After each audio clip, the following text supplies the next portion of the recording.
Hey guys, welcome back to another Algebra 2 lesson.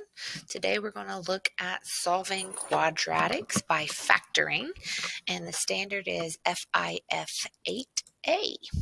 So what is factoring? Well, we know that before we learn to FOIL things out, and when we're given a problem that needs to be FOILed, that's the problem in factored form. So here we have a problem in factored form, and it's 0 is equal to a times x minus p times x minus q, where p and q represent the x-intercepts of the graph of the related function. So if you're wondering why would I want it to be in factored form, this tells you right here. If you know that it can be written in x minus p times x minus q, you know what this p and q is, then you know without having to graph it where the line crosses the x-intercept, what the roots of the related function are. So that's the benefit of this. So let's try it. We are going to solve this by factoring. So my first goal here is to get this set equal to 0. So we know that we want to subtract x from both sides. So if I subtract x from here, I subtract x from here. Now I have 12x squared minus 3x equals 0. Okay, that looks pretty good. I can see that both of these are divisible by what number? If you said 3, then you are correct. They are both divisible by 3. And what letter are they both divisible by? Well, I can factor an x out of both of these terms. So if I divided 12x squared by 3x, that would leave me with 4x, right? Think back to if I was to multiply this, 3 times 4 is 12, x times x is x squared. Okay, if I factored out 3x, what am I left with? Well, this is a negative 3x, so I have to have a minus 1 as a placeholder. So then I have equals 0. Okay, so now what we can do, just let me pause for just a second and explain something. If I have a times b equals 0, then you know that this could be a times 0 equals 0, so b was equal to 0. Or a could have been 0, right? One of the two had to be 0 in order for the product of two numbers to be equal to 0. So here, if I know that this product of this, of this 3x times this 4x minus 1, if I know that product is equal to 0, then I know that either 3x is equal to 0, or I know that 4x minus 1 is equal to 0. So what we do is we set each of these equal to 0, and now we can solve. Well, if I divide both sides by 3, then clearly x is 0. Here, add 1 to both sides, and then divide by 4, and x is equal to 1/4. So where does my line cross the x-axis? It's going to cross at 0 and 1/4. I know this is a happy face parabola, so I can kind of get an idea here. It crosses at 0. If this was 1, it crosses at 1/4. So something like this. And I also know, well, there we go. That's what I know. We could find the vertex. The coordinates of the vertex is what I was going to get into by doing negative b over 2a.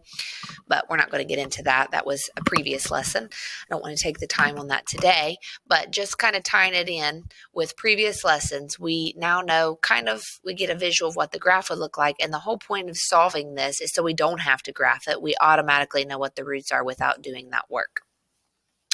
All right, so we're going to factor this quadratic equation.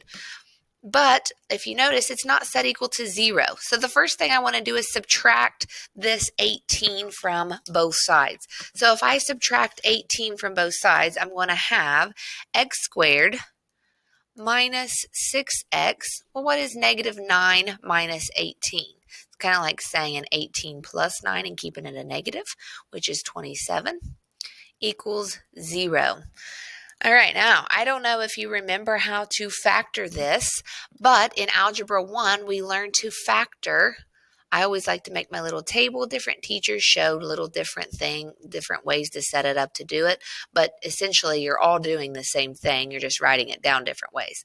I look for things that multiply to give me negative 27 and add to give me negative 6. So I know that 1 times 27 is 27. I know that 3 times 9 is 27. But again, I need it to be a negative 27. So one of these has to be negative and one has to be positive. Well, if I want the sum of them to be negative, then I know the bigger one had to be negative. So let me make my bigger ones negative.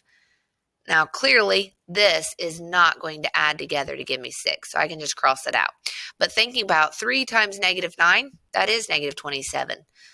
3 plus a negative 9, that is negative 6. So these are the factors of negative 27 that add to give me negative 6. So I'm going to rewrite this as x minus 9 times x plus 3 equals 0. You could always FOIL it back out and check, and it will work. And then I want to know what these roots are. So remember, I told you when you wrote it out, then you know this equation. If I had x minus a times x minus b, the a and the b are the roots. So my roots should be 9 and negative 3, because remember, this should be a minus. So if it's x minus and I have it a positive, this must have been a negative 3. But another way to check that is by setting each one equal to 0, like we did in the previous problem. Add 9, x equals 9. If I have x plus 3 equals 0, subtract 3 from both sides, and x equals negative 3. So my roots are x equals 9 and x equals negative 3. All right, so let's try this one. This time we have a leading coefficient other than 1. So again, I'm going to start the same way. I'm going to subtract the 17 from both sides. So I have 3x squared plus 5x minus 2 equals 0. I subtracted 17. 15 take away 17 is negative 2. So what I want to do now is I want to, again, look for the factored way of writing this. Well, I don't know if you recall, but when we are looking for factors and the leading coefficient isn't 1, we have to multiply this first and third term together. So I'm looking for factors of 3 times negative 2, so negative 6, that add to give me 5. You probably know right off the bat that is 6 and negative 1. 6 times negative 1 is negative 6. 6 plus a negative 1 is going to give me 5. So now I've got to rewrite the problem. I can't immediately go straight into factored form. I've got, since the leading coefficient is 1, I've got to rewrite the middle as the sum of these. So I've got plus 6x and minus 1x. Notice I didn't change it. Still the same thing. I just wrote it a little differently. Did not change my problem. I just rewrote 5x as 6 take away 1. Now what I'm going to do is I'm going to put this first set in parentheses, put a plus sign in between here, put the second two numbers in parentheses, and now I'm going to look to see what can I factor out of here. Well, it looks like I can factor out a 3x, and that leaves me with x plus 2. Looks like both of these are divisible by a negative 1. If I factor out a negative 1, I'm left with x plus 2, which is good. These should be the same. That was the whole reason that I looked for factors of the first and third term that added to give me the middle term, was so that when I factored it out, I was left with the same thing here and here. So this is saying 3x is being times by x plus 2. And then this is saying negative 1 is being times by x plus 2. So both of these numbers are being times by x plus 2. So I can put them together in a set of parentheses. 3x and a negative 1. That should be plus or minus 1. We'll just put negative 1. It doesn't matter. Same thing. 3x minus 1 is being times by x plus 2. Think if I was to FOIL it, the 3x gets times by x plus 2, and the negative 1 gets times by x plus 2. And since this is the product of two things, and it's equal to 0, then I know that 3x minus 1 can be set equal to 0. Add 1, divide by 3, so x equals 1/3. And x plus 2 equals 0. Subtract 2 from both sides, and x equals negative 2. These are my roots, negative 2 and a positive 1/3. All right, so going back to this, or going on to the next problem, is this was actually example 3 in your book. That's why I said going back, because I flip-flopped them. I don't know why. But anyway, the question D, or the equation, I don't know why I put question. The equation D equals V times T plus 1/2 AT squared represents the displacement D of a car traveling at an initial velocity V, where the acceleration A is constant over the given time T. So find how long it takes a car to accelerate from 30 miles per hour to 45 miles per hour if the car moved 605 feet and accelerated slowly at a rate of 2 feet per second squared. Whew, that's a lot to think about all at once, isn't it? So let's break it apart. Let's break it down a little bit and think about what the problem is even asking us here. What is the task at hand? Well, we know that they're wanting us to solve this equation, not question, solve the equation to find the time for the car to accelerate. So how much time did it take for the car to accelerate from 30 miles per hour to 45 miles per hour?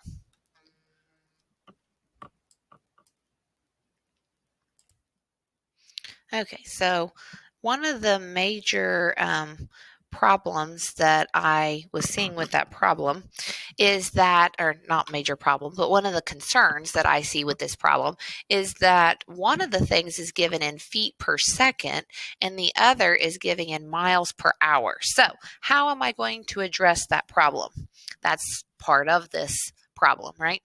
So what we need to do is convert the velocity to feet per second, then substitute the distance, velocity, and acceleration into the formula, and then I can solve for time.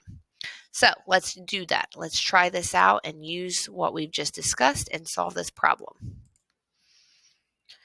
Okay, so I paused the video for a second so that I could work on this. I wanted to convert it from, as we were saying, from this is given to me in miles per hour. This is the initial. It accelerated from 30 miles per hour, but at a rate of 2 feet per second. So I started thinking, okay, this is going to take a little bit of effort here, right? Problem solving. Be easy just to give up when things get difficult. Look at this problem and think, oh my goodness, this is too far over my head. I can't do this. But really, it's not. You guys know how to do this. Let's think about it. It's 30, the initial. Remember, this was the initial velocity. We don't really care about this 45 because the initial velocity is what we're looking for. That's the starting point. It started at 30 miles per hour. So miles per hour. Well, I want to end over here in feet per second. So I don't know if you remember back in Algebra 1, but if we want to cancel out, we put them opposite. Remember what I'm working towards. I'm working towards second. So how many seconds are in an hour? Well, we know that there are 60 seconds in a minute, right? So 60 seconds in 1 minute, and then 60 minutes in 1 hour. So 60 times 60 is 3,600. So there's 3,600 seconds in 1 hour. So now I've canceled out hours and I'm left with seconds, so that's good. But now I'm in with miles and I need feet. So again, I need the miles to cancel out, so it's going to be on the bottom and feet's going to be on top. Well, how many feet is in a mile? Hopefully you remember there's 5,280 feet in 1 mile. So if I multiply across the top, multiply across the bottom, and then divide, I end up with, what did I get? 44 feet per second. So now we can write this problem in terms of the entire thing. We already know the distance that my car traveled was 605 feet. So distance is equal to, my initial velocity was 44 feet per second times the amount of time, plus 1/2 times A. Remember, A is just the constant over a given time. So it tells me here that constant rate of acceleration is 2 feet per second. So times 2 times the time squared is going to give me my problem. So let's go ahead and simplify. 1/2 times 2 is 1. So I have just t squared plus 44t minus 605, because I've got to move this to the other side, equals 0. Now I'm going to look for factors of negative 605 that add to give me a positive 44. I'm running out of room here. And I found those to be 55 and negative 11. Right? 55 times 11 is 605, and 55 minus 11 is 44. So we write this in factored form. T plus 55, and then T minus 11 equals 0. So T could be negative 55. T could be 11. Now let's think about this. Would it make sense to say that, well, the car traveled at this rate for negative 55 seconds? No, that doesn't make sense. We don't talk about time in terms of negative. So the answer has to be 11 seconds. It takes the car to accelerate from 30 miles per hour to 45 miles per hour, a total of 11 seconds. Or we could say in 11 seconds, it increased at a rate from a rate of 30 miles per hour to a rate of 45 miles per hour. All right, so that finishes up that problem. And that's it. You're at the end, finally. Woohoo, we made it through this lesson. So tomorrow we will have a video chat. Join virtually to ask questions, and then we're going to look at factoring part 2. We're going to look at factoring perfect squares and looking at the difference of squares and things like that. So I'm excited to see you guys in class tomorrow. Have a great day.